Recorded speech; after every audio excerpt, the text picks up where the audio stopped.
Good morning students. तो कैसा चल रहा है तुम लोगों का पढ़ाई? होप कि तुम लोग अच्छा करके पढ़ाई कर रहे हो। तो अभी हम लोग जो डिस्कस कर रहे हैं, जो सीरीज ऑफ लेक्चर चल रहा है, उसमें मैं एटॉमिक स्ट्रक्चर के बारे में बता रहा हूँ। तो मेरा लास्ट लेक्चर वीडियो में मैंने फोटो इलेक्ट्रिक इफेक्ट का फर्स्ट पार्ट मैंने बताया था। कंप्लीट मैंने नहीं बोला, फोटो इलेक्ट्रिक इफेक्ट के ऊपर और एक वीडियो मुझे बनाना है। उसका जो एक्सप्लेनेशन है, उस एक्सप्लेनेशन को क्वांटम कॉन्सेप्ट से एक्सप्लेन करना है। नॉर्मल क्लासिकल फिजिक्स से उसका एक्सप्लेनेशन नहीं होगा। लेकिन बात है कि वो क्वांटम कॉन्सेप्ट को समझने के लिए before that we have to study, we have a clear idea about the Planck's quantum theory. तो आज तुम लोग देख सकते हो कि स्क्रीन में मैंने ऑलरेडी लिख के रखा है प्लैंक्स क्वांटम थ्योरी। इसके ऊपर आज चर्चा होगा। तो what is Planck's quantum theory? This is very important for all of us. ठीक है, देखो मैं इस मामले में बताऊंगा जितना था सारा इलेक्ट्रोमैग्नेटिक रेडिएशन से, ऑल इलेक्ट्रोमैग्नेटिक रेडिएशंस, बात को अच्छी तरह से सुनो, ये इंट्रोडक्शन है। जितना सारा इलेक्ट्रोमैग्नेटिक रेडिएशन से all are form of energy. ठीक है, जैसा सोचो कि अगर कोई सन लाइट या सन रे अगर बॉडी में आके गिरता है तो we can feel the heat and this sun ray will generate some sort of heat energy in our body। इसीलिए जब गर्मी का मौसम होता है तो हम लोग अवॉइड करते हैं सन रे को, और जब सर्दी का मौसम होता है तो we use to enjoy the sun ray. That is the difference. तो इसमें क्या पता चलता है कि सन रे जब बॉडी पे आके गिरता है तो तब एक हीट एनर्जी जेनरेट होता है।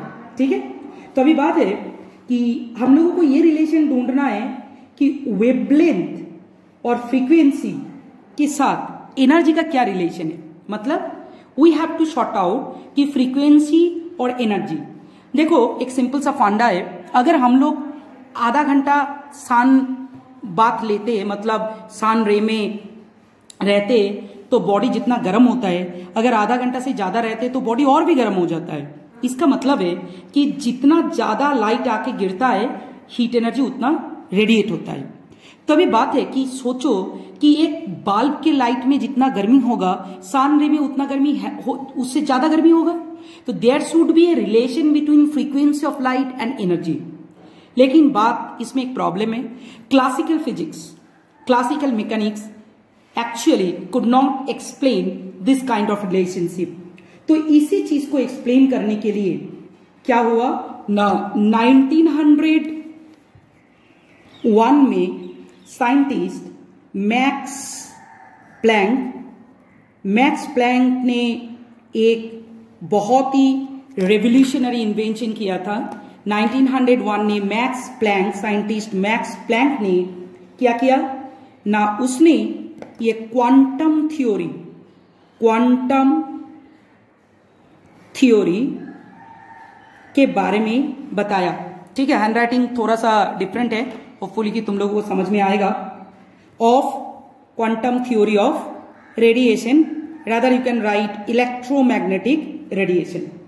मैं ये बोलने से पहले एक छोटा सा इंफॉर्मेशन तुम लोगों को देना चाहूंगा कि फोटो इलेक्ट्रिक इफेक्ट से पहले जब मैंने ब्लैक बॉडी रेडिएशन बताया था तो उसमें मैंने बोला था कि अकॉर्डिंग टू क्लासिकल फिजिक्स और old concept of electromagnetic theory given by the Maxwell, उसमें मैंने बोला था ऑल रेडिएशंस एब्जॉर्ब्ड और emitted by any body is continuous.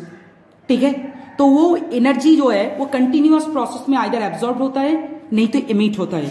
अभी बात है कि वो जो एनर्जी है वो स्मॉल अमाउंट में हो सकता है नहीं तो लार्ज अमाउंट में हो सकता है, लेकिन it is a continuous process. लेकिन इस कॉन्सेप्ट से हम ब्लैक बॉडी रेडिएशन या फोटो इलेक्ट्रिक इफेक्ट, इस टाइप का जो कॉमन फिनोमेनन है, इस फिनोमेनन को हम लोग एक्सप्लेन नहीं कर पाएंगे। To explain all these things, we have to consider the quantum theory concept. So, अभी बात है कि 1901 में मैक्स प्लैंक ने quantum theory of radiation invent किया और उसी से बताया कि जो एनर्जी एब्जॉर्ब होता है, ये एमिट होता है, ये कॉन्टिन्यूअस प्रोसेस नहीं है, रादर ए डिसकॉन्टिन्यूअस प्रोसेस है। तो इस प्लैंक्स क्वांटम थ्योरी का कुछ पोस्टुलेट्स है जो हम लोगों को याद रखना है। That is postulate number 1, radiant energy is emitted, sorry, is not emitted or absorbed continuously but discontinuously in the form of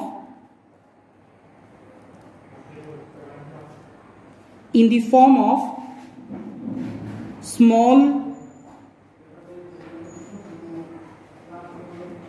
packets of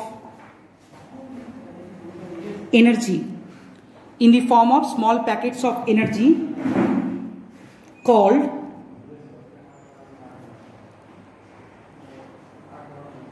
quanta,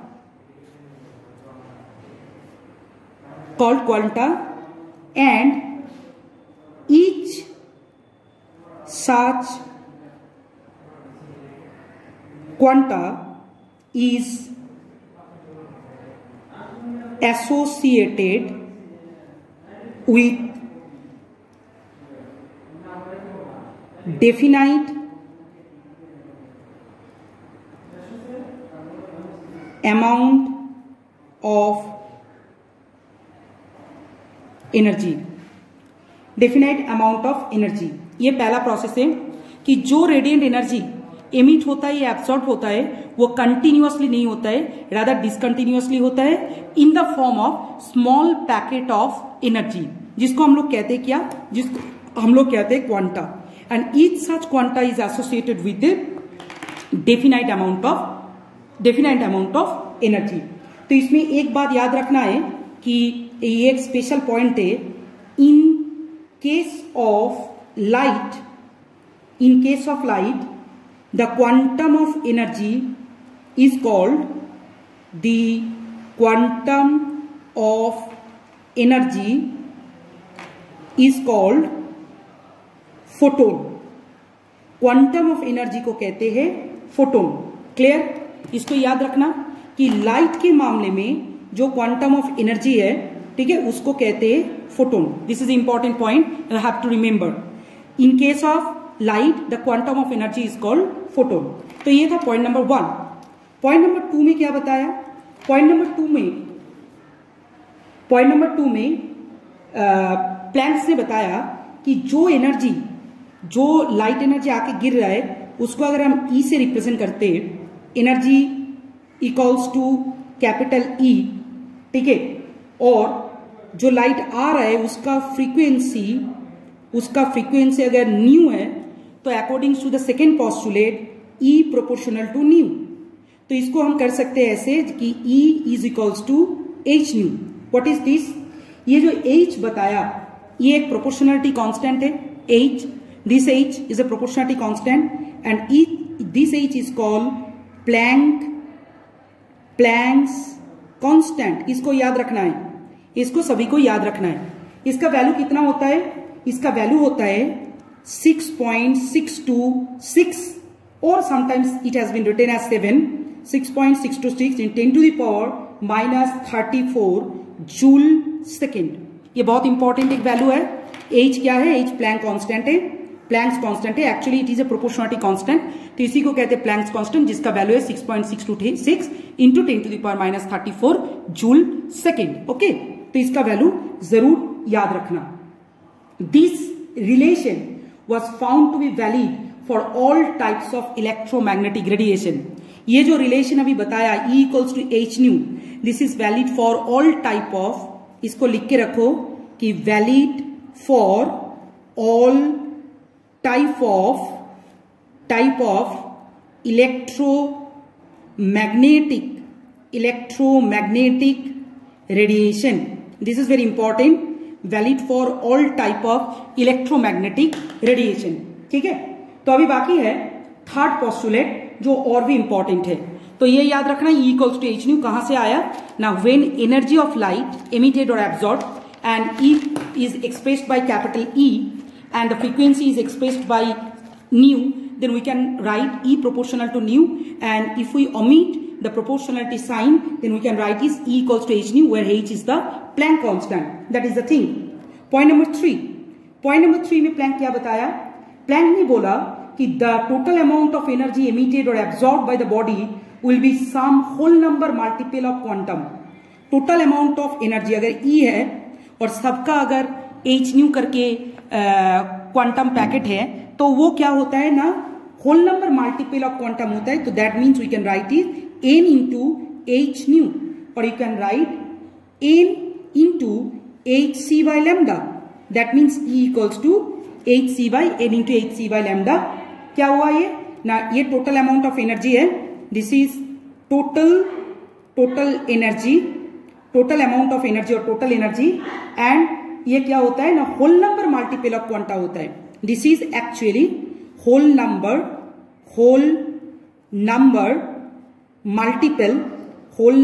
multiple of quantum होता है. That is the thing, whole number multiple of quantum, याद रखना. तो इसीलिए मैंने इस n को लेके आया. n क्या है?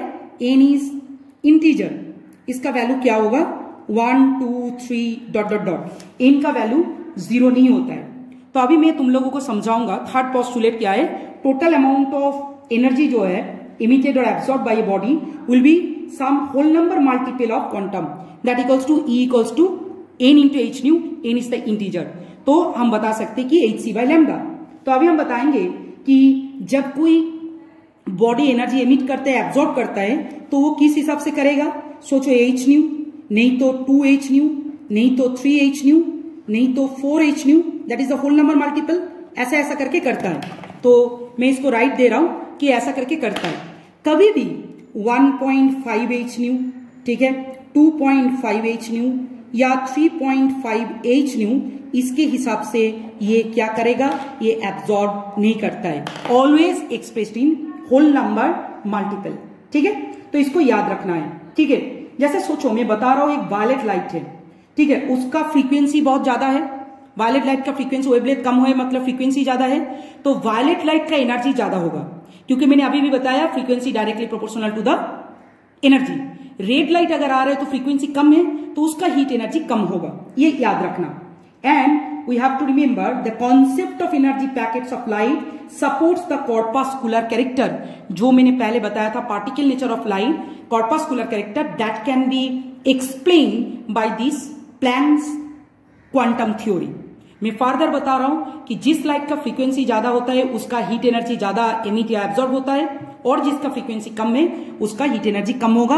According to this, if we observe the VIBGYOR, the violet colour has the highest frequency, so इसका एनर्जी सबसे ज्यादा होगा. इफ वी कंपेयर रेड, तो इसका एनर्जी सबसे कम होगा, because it has a lowest frequency. तो ये बात है. और एक चीज मैं बताऊंगा, वन आइंस्टाइन ऑफ एनर्जी, जो बहुत ज्यादा इंपॉर्टेंट है. One Einstein of energy, the energy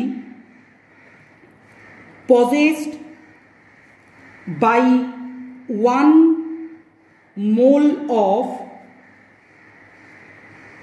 quanta for photons, definitely, that is Avogadro number of quanta.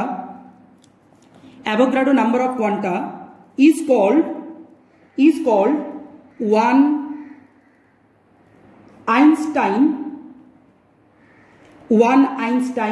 of energy. ये बहुत इंपॉर्टेंट है, इसको याद रखना. 1 Einstein of energy, the energy possessed by 1 mole of quanta, that is Avogadro number. 1 mole में Avogadro number रहता है, तो Avogadro number of quanta is called 1 Einstein energy. So we can write 1 Einstein of energy is equals to n0 Avogadro number h nu or n0 hc by lambda. n0 hc by lambda, ये equation याद रखना है कि 1 Einstein of energy कैसा होता है. तो आज के वीडियो में इतना ही. हम नेक्स्ट वीडियो बनाएंगे फोटो इलेक्ट्रिक इफेक्ट का जो एक्सप्लेनेशन है with the help of quantum mechanics, वो हम बताएंगे. तो इतना तक. Thank you very much.